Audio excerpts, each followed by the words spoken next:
So today I am going to prove the theorem Newton's divided difference formula. So coming to the statement, let fx naught comma f of x1 comma f of x2 be the values of y or f of x corresponding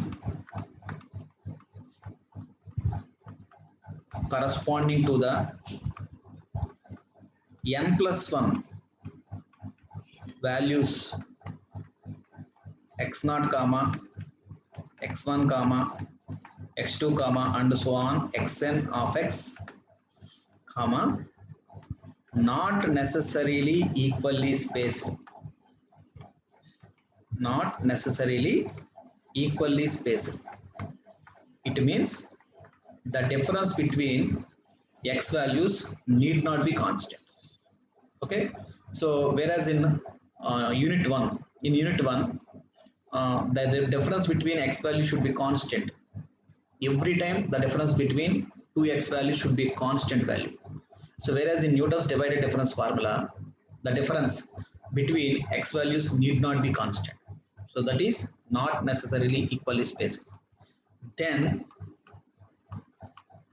we have to prove that f of x is equal to f of x naught plus x minus x naught into f of x naught comma x1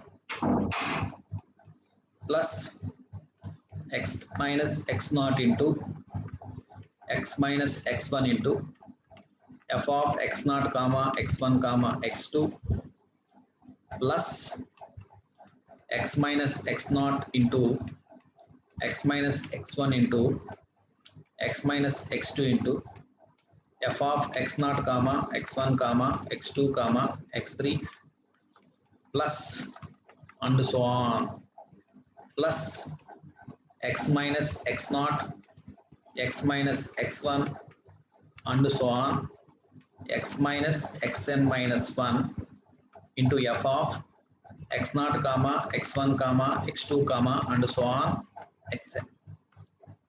So this is the formula we have to prove. Okay, so this is Newton's divided difference formula. Okay, right. Coming to the proof. So we have already discussed the definitions of first divided differences, second divided differences, third divided differences of y.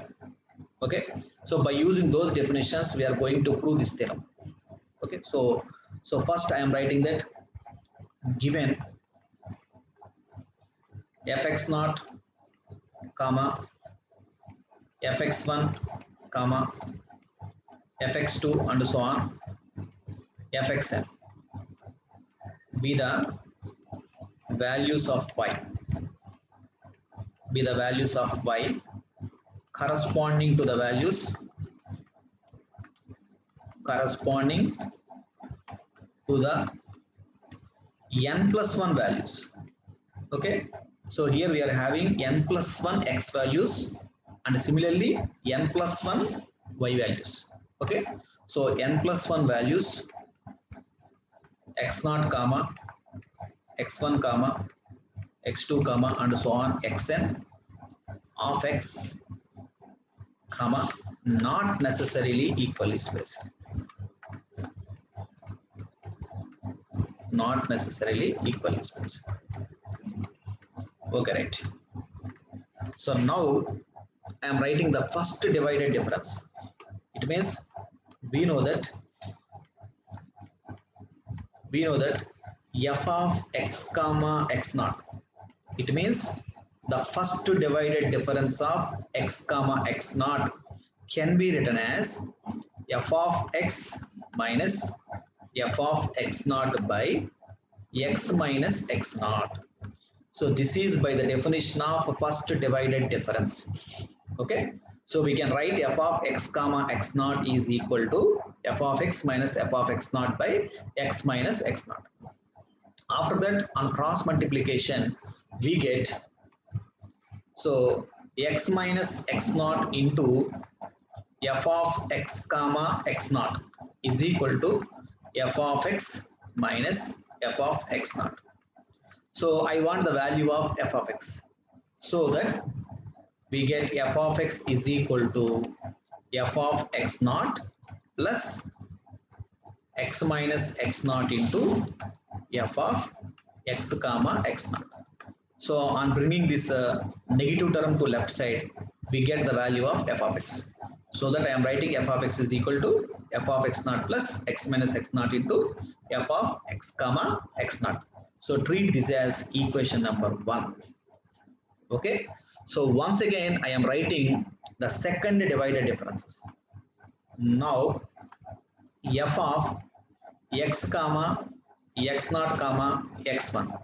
So this is nothing but the second divided difference of x comma x naught comma x1. Once again, by the formula we can write this as f of x comma x naught minus f of x naught comma x1 by x minus x1. So this is by the definition of second divided difference. I am writing this by the definition of second divided difference. Once again, on cross multiplication, we get x minus x1 into f of x comma x naught comma x1 is equal to f of x comma x naught minus f of x naught comma x1. So once again, on bringing this negative term to left side, we get f of x comma x naught is equal to f of x naught comma x1 plus x minus x1 into f of x comma x naught comma x1.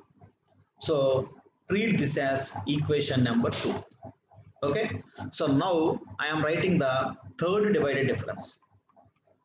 So now f of x comma x naught comma x1 comma x2. So it means now I am going to find the third divided difference of x comma x naught comma x1 comma x2 variables. Okay. So once again, by the definition, we can write this as f of, so x comma, so starting from x we have to write up to x1.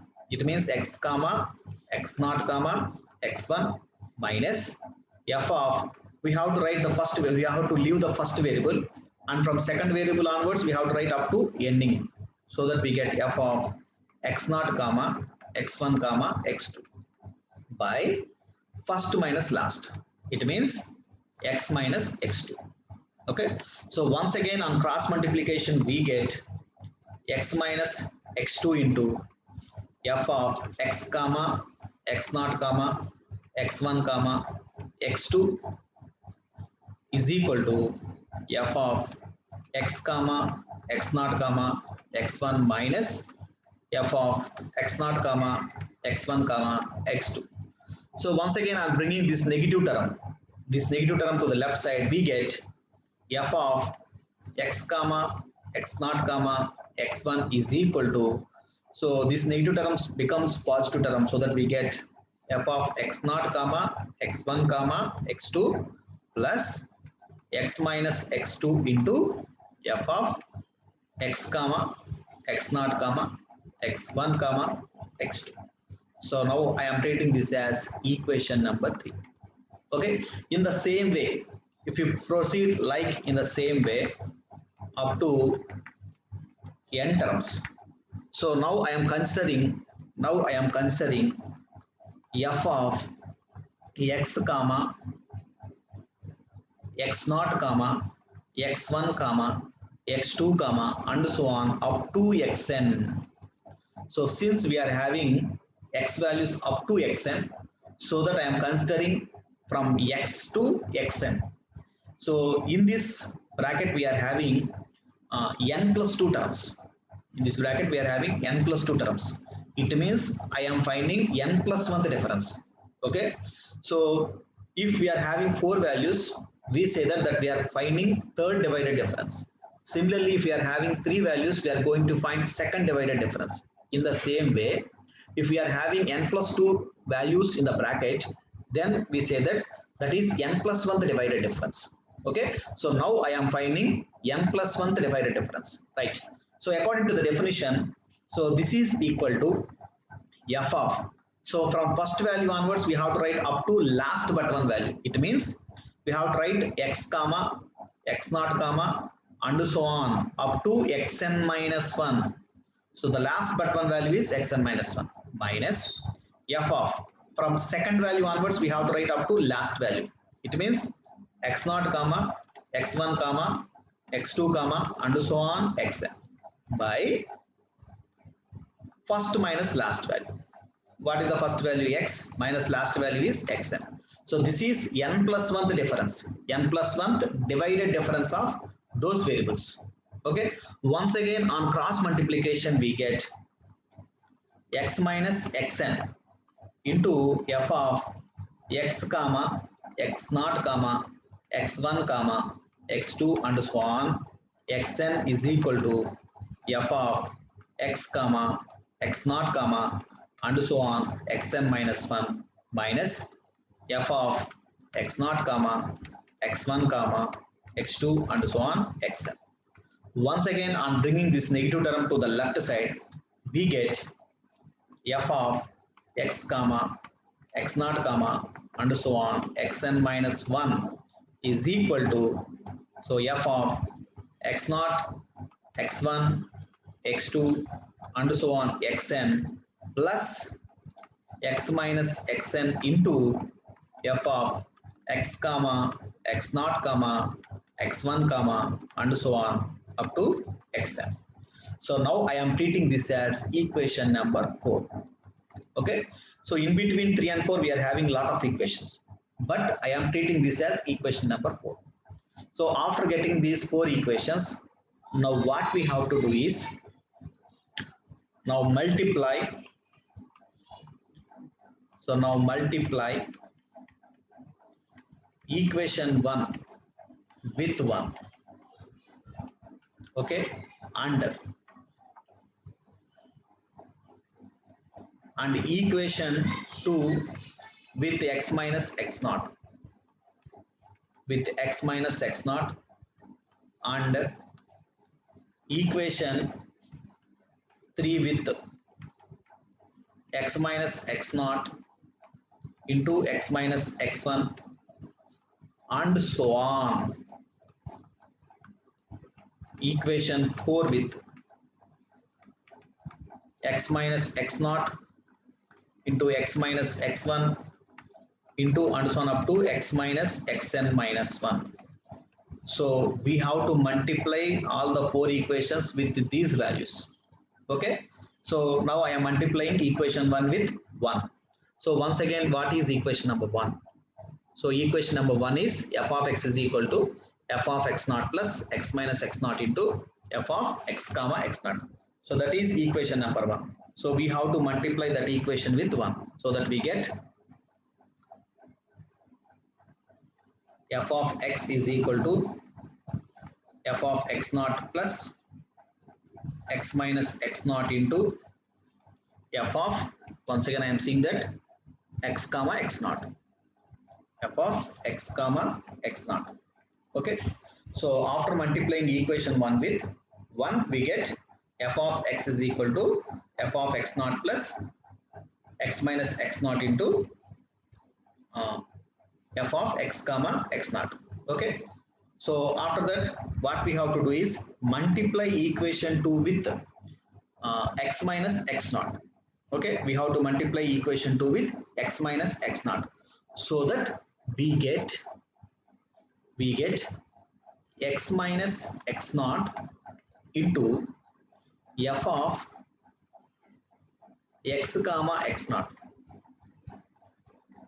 is equal to, and on right side also we have to multiply the equation with x minus x naught so that we get x minus x naught into f of x naught comma x1 plus x minus x naught into x minus x1 into f of x comma x naught comma x1. Okay, and after that we have to multiply the equation 3 with x minus x naught into x minus x1, so that we get x minus x naught into x minus x1 into f of x comma x naught comma x1. Okay, this is equal to, okay, this is equal to x minus x naught into x minus x1 into f of x naught comma x1 comma x2 plus x minus x naught into x minus x1 into x minus x2 into f of x comma x naught comma x1 comma x2. This is equation 3. So and so on and so on, and finally we have to multiply the equation 4 with those factors.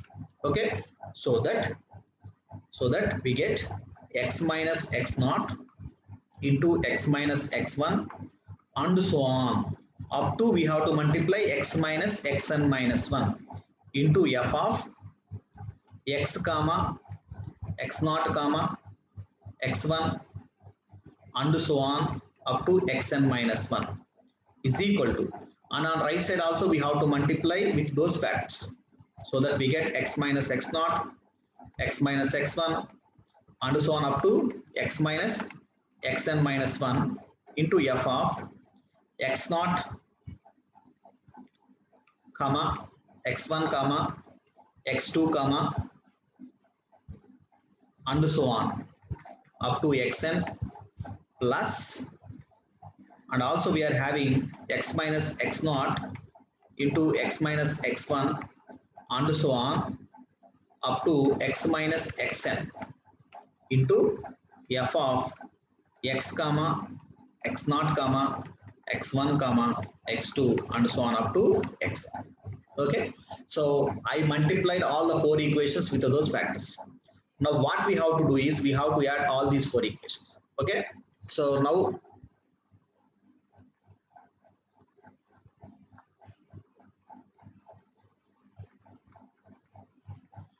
we add all the above equations. It means we have to add on LHS side and RHS side. So if you observe these equations, so in the first equation on RHS, the second term is x minus x naught into f of x comma x naught. And in the second equation on LHS, we are having the same term on LHS. So that the second term in the first equation on RHS and the first term on LHS in the second equation gets cancelled. Okay, in the same way, the second term in the equation 2 on RHS, the second term in equation 2 on RHS and the first term on LHS in the equation 3 also gets cancelled because they are same terms. Okay, so that they get cancelled. In the same way, so the second term in the third equation on RHS also gets cancelled, and in the same way we also get that the last term on LHS also gets cancelled.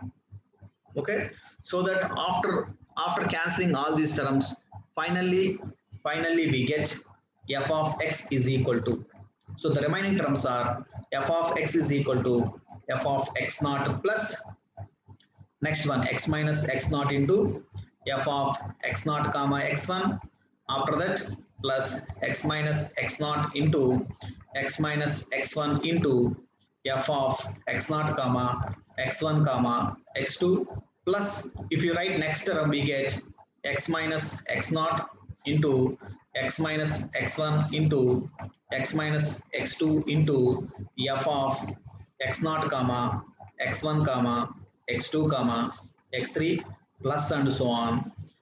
Finally in the last equation we are having 2 terms, those are x minus x naught into x minus x1 into and so on up to x minus xn minus 1 into f of x naught comma x1 comma x2 comma and so on xn. Okay, and plus one more term we are having, that is x minus x naught into x minus x1 into and so on, x minus xn into f of x comma x naught comma x1 comma x2 comma and so on xn. So this is the final equation we get after multiplying those equations and adding those equations. Okay. So in the theorem we observe that f of x is a polynomial of nth degree. Yes, clearly we observe that the given f of x is a polynomial of nth degree. How can we say that f of x is a polynomial of nth degree means? So here in f of x, the last term, if you observe the last term, in the last term we are having from x1 onwards up to xn minus 1. It means n minus 1 terms. Of course, we are having one more term, that means we are having n terms. If you multiply all these n terms, definitely we get x power n. It means the highest degree in f of x is n.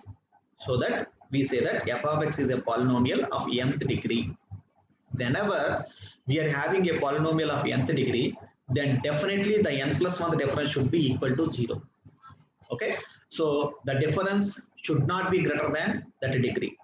So in this step, in this step, after adding all the above equations, we are having n plus 1 the difference.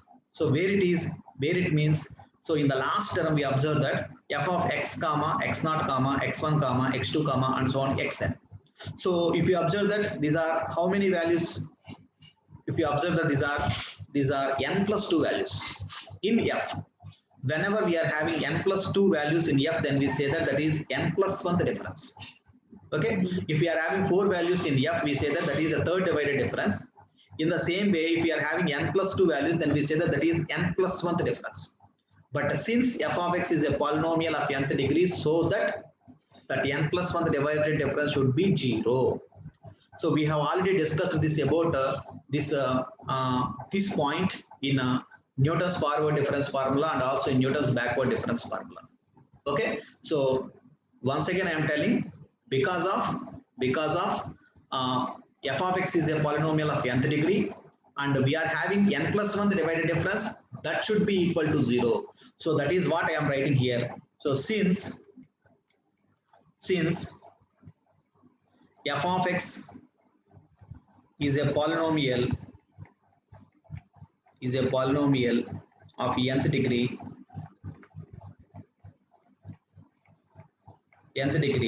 so that f of x comma x naught comma x1 comma x2 comma and so on up to xn should be equal to 0, because this is n plus 1th divided difference. We call this as an n plus 1th divided difference. That should be equal to 0. Okay, whenever this is equal to 0, then we get f of x is equal to f of x naught plus x minus x naught into f of x naught comma x1 plus x minus x naught into x minus x1 into f of x naught comma x1 comma x2 plus x minus x naught x minus x1 x minus x2 into f of x naught comma x1 comma x2 comma x3 plus and so on plus x minus x naught into x minus x1 and so on up to x minus xn minus 1 into f of x naught comma x1 comma x2 comma and so on xn.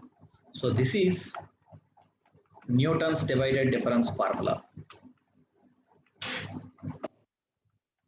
So this is Newton's divided difference formula.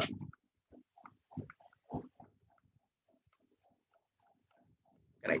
Thank you.